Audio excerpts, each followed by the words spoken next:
आखिरकार वो दिन आ ही गया जिसका सबको इंतजार था। राहुल गांधी ने वो खुलासा कर दिया जिसने कर्नाटक की राजनीति में तूफान ला दिया। जिस बात पर महीनों से चर्चा थी, अब उस पर सबूतों की मोहर लग गई है। आप देख रहे हैं द हिंदी टॉप और मैं हूं आपके साथ सामिया खान। कर्नाटक के आलंद इलाके में मतदाता सूची से विपक्षी वोटरों के नाम हटाने की साजिश रची गई थी और इसके पीछे सिर्फ गलती या तकनीकी गड़बड़ी नहीं बल्कि पैसों का खेल था।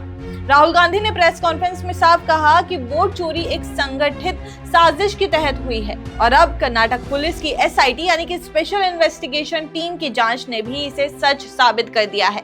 एसआईटी की रिपोर्ट के मुताबिक दिसंबर 2022 से फरवरी 2023 के बीच कुल 618 फर्जी आवेदन चुनाव आयोग को भेजे गए थे। हर एक आवेदन के बदले ₹80 प्रति मतदाता का भुगतान हुआ, यानी लाखों रुपए देकर हजारों विपक्षी वोटरों के नाम मतदाता सूची से गायब कर दिए गए।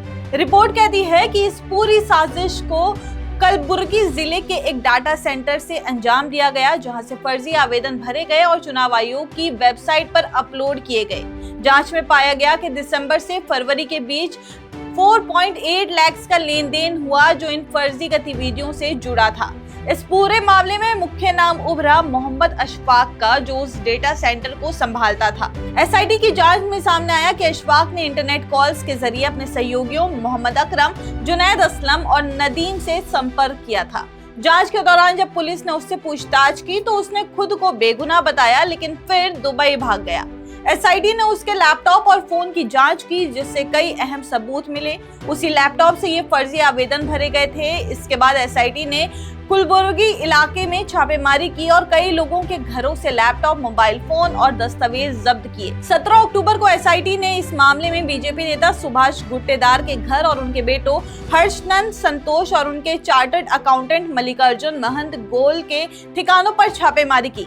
छापों में 7 से ज्यादा लैपटॉप और मोबाइल जब्त किए गए। अब जांच इस बात पर केंद्रित है कि इन फर्जी आवेदनों के लिए पैसा कहां से आया और किसने ट्रांसफर किया।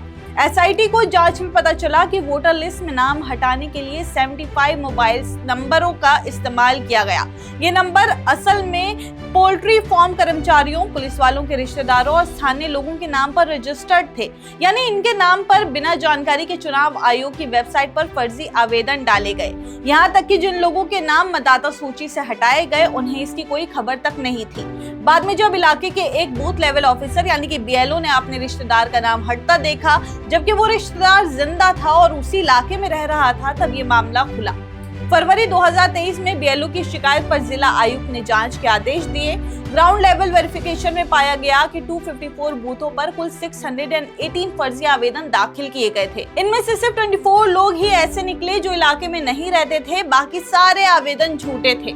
यही मामला जब सामने आया तो इसे एसआईटी के हवाले कर दिया गया। जांच में धीरे धीरे सामने आया कि कैसे कुछ टेक्निकल एक्सपर्ट्स और स्थानीय राजनीतिक रसूखदार लोगों से मिलकर पूरे सिस्टम को हिलाकर रख दिया था। 18 सितंबर 2025 को राहुल गांधी की प्रेस कॉन्फ्रेंस में कहा गया कि कर्नाटक के आलंद इलाके में संगठित तरीके से 618 कांग्रेस समर्थक वोटरों के नाम हटाए गए। किसी सॉफ्टवेयर के जरिए ये साजिश की गई और इसके पीछे बाहर के मोबाइल नंबरों का इस्तेमाल हुआ। उन्होंने कहा कि ये सिर्फ कर्नाटक की बात नहीं है, बल्कि ये पैटर्न अब देश भर में फैलता जा रहा है ताकि विपक्षी वोटरों को लोकतंत्र से बाहर कर दिया जाए।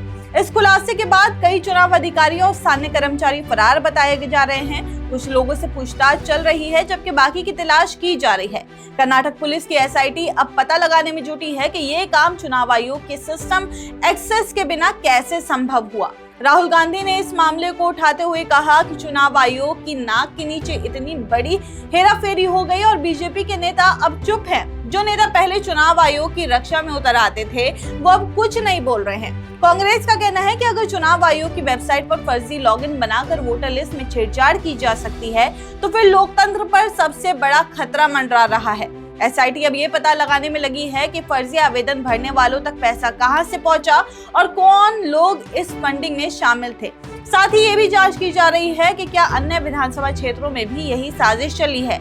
अगर एसआईटी आने वाले दिनों में और सबूत पेश कर देती है तो ये मामला सिर्फ कर्नाटक का नहीं रहेगा, ये पूरे देश के चुनावी सिस्टम पर सवाल खड़ा कर देगा।